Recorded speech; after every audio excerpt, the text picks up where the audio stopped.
Retour vers le futur avec notre doc qui mêle passé et présent, c'est Thierry. On l'accueille tout de suite, une photo, une histoire.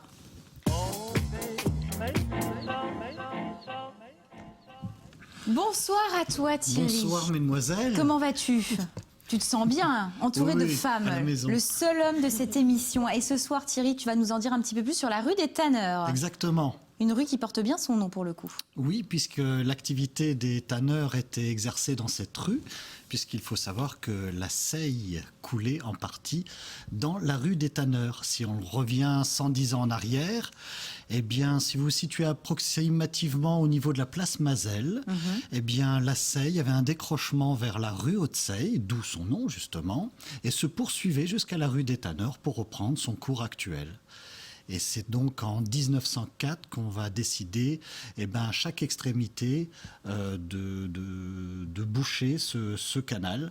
Mais en 1906, on va réouvrir la rue aux passants. Voilà, aux passants. Et donc là, ça sera le fossé aux tanneurs pour aujourd'hui reprendre le nom de la rue aux tanneurs, en souvenir justement de cet exercice qu'il y avait de tannage de peau dans la rue et ce cours d'eau qui passait dans la rue. On voit sur la vue fusionnée justement ces planches qui passaient au milieu, qui permettaient aux tanneurs de peau d'exercer leur activité. Et donc les façades de bois représentent les ateliers des tanneurs de peau, parce que les habitations et les commerces étaient à l'arrière, donc rue Saulnerie. Et c'est une rue qui, je dirais, a abrité un personnage très célèbre chez nous en Lorraine, c'est le père Fouettard. Exactement, c'est une légende. Chaque pays a un peu sa légende sur la naissance du père Fouettard. Eh bien, en Lorraine, le père Fouettard est né rue des Tanneurs. Alors, c'est en 1552, quand Metz est alors assiégée par les troupes de Charles Quint, que la corporation des tanneurs va inventer un personnage grotesque armé d'un fouet. Et l'année suivante, quand Metz va être libérée, au passage du Saint-Nicolas, on va associer ce nouveau personnage un petit peu loufoque avec le Saint-Nicolas.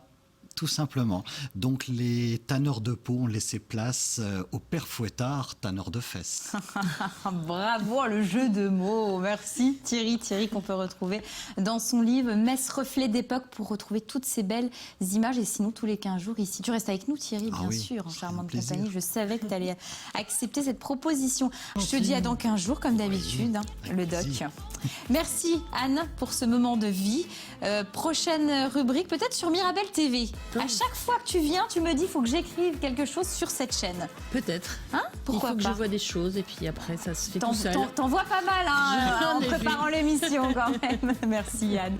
Merci beaucoup Charline. Merci à vous. Bon courage pour la suite. On vous soutient. On sera tous devant notre poste de télévision le 7 décembre à taper et voter pour Charline. Bon courage pour le Sri Lanka. Et on espère en tout cas, si vous avez l'écharpe de Miss France, viendrez sur ce plateau en exclusivité. Alors là, je ne veux pas passer après quelqu'un d'autre, je préviens tout de suite.